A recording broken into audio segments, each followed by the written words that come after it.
आज बताऊंगी zeros of a polynomial. Zeros of the polynomial का मतलब होता है कि अगर सपोज कोई आपको पॉलिनोमियल दे रखा है, ठीक, आपको x की ऐसी वैल्यू रखनी है जिसको रखने के बाद आपका आंसर जो है वो जीरो आ जाए।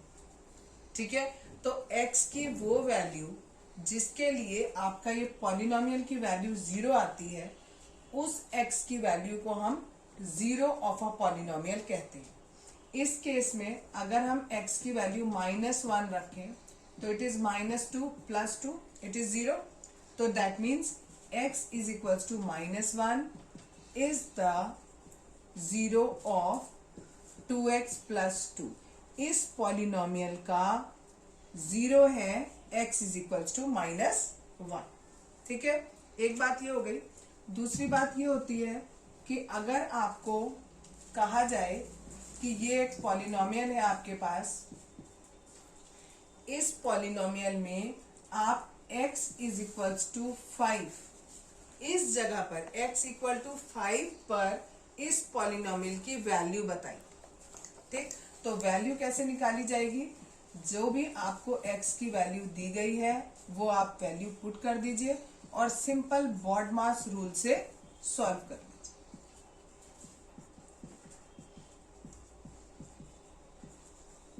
ठीक है, 5 का स्क्वायर किया 25 आया, बॉडमास रूल लगाया, पहले मल्टीप्लाई किया, फिर ऐड किया और फिर सब्ट्रैक्ट किया। ये मैंने क्या किया, वो किसी भी पर्टिकुलर वैल्यू पर, मतलब x इक्वल टू आपको दे दिया, 5 दे दिया, कोई भी वैल्यू आपको दे देंगे और आपसे कहेंगे इस वैल्यू पर आप इस पॉलिनोमियल की वैल्यू निकालिए। क्लियर इतना? ठीक है, एक और एग्जांपल करा देती हूं। जस्ट सपोज करो 2y³ -4y + √11 और आपसे कहा at y equals to 2 find the value of polynomial. ये पॉलिनोमियल है। पॉलिनोमियल को हम जनरली p से डिनोट करते हैं और ब्रैकेट में हम एक वेरिएबल लिखते हैं, वो वेरिएबल जो इस पॉलिनोमियल में गिवन है। तो इसमें y गिवन है तो हम यहाँ y लिख देंगे। अगर यहाँ पॉलिनोमियल में x होता तो हम यहाँ x लिख देते, t होता तो t लिख देते। अब हमें y की वैल्यू इन्होंने गिवन करी है 2, तो यानी जहां जहां पर y है वहां वहां पर हम 2 रख देंगे। इसको सॉल्व करेंगे, 8 हो गया, 8 + √11, 16 - 8 + √11, ये 8 आ गया। √11 हमारा ऐड नहीं हो सकता तो हम इसको यहीं पर छोड़ देंगे। एक चीज और, कभी कभी क्या होता है, आपको कह देंगे कि इसकी डेसिमल प्लेस पर वैल्यू निकालिए, तब आपको क्या करना पड़ेगा, √11 को इस तरीके से, जैसे आप स्क्वायर रूट लेते थे, स्क्वायर रूट लेके इसकी वैल्यू निकालो।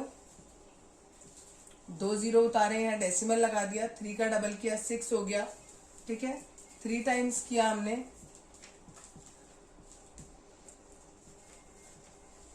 फिर 2 0 उतार लेंगे, 3.3 वैल्यू आ गई तो हम यहाँ लिख देंगे 8 + 3.3 और दोनों को ऐड करके 11.3 इज द आंसर।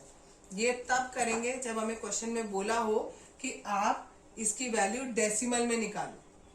अगर नहीं बोला है डेसिमल में निकालो तो यहां तक क्वेश्चन हो गया, दैट्स इट। एक एग्जांपल बता रही हूं। एक पॉलिनोमियल दिया है सपोज x + 2 और आपको पता लगाना है कि 2 और -2 इस पॉलिनोमियल के जीरो हैं या नहीं है। ठीक है, क्वेश्चन ऐसे आएगा, check whether -2 and 2 are the zeros of the polynomial x + 2। ठीक है, तो सिंपल सी बात, जीरो तब होते हैं जब आप ये वैल्यू यहाँ पर पुट कर दो और सॉल्व करके आपका आंसर जीरो आए। ठीक, पहले मैंने x की जगह पर 2 रखा और ये 2, ये एक्सप्रेशन था x + 2, 2 की जगह पहले मैंने 2 रखा, ये हमारा 4 आया, it is not equal to 0, ये 0 के इक्वल नहीं है, तो that means it is not the zero of the polynomial. कौन, इट किसके लिए कहा मैंने, x इक्वल टू 2 के लिए। अब दूसरी बार मैंने रखी वैल्यू ये -2 वाली, -2 + 2 0 के इक्वल आ गया तो लिख दिया इट इज इक्वल्स टू 0, तो that means it is zero of the polynomial. यहाँ इट मैंने किसके लिए बोला, x इक्वल टू 2 के लिए।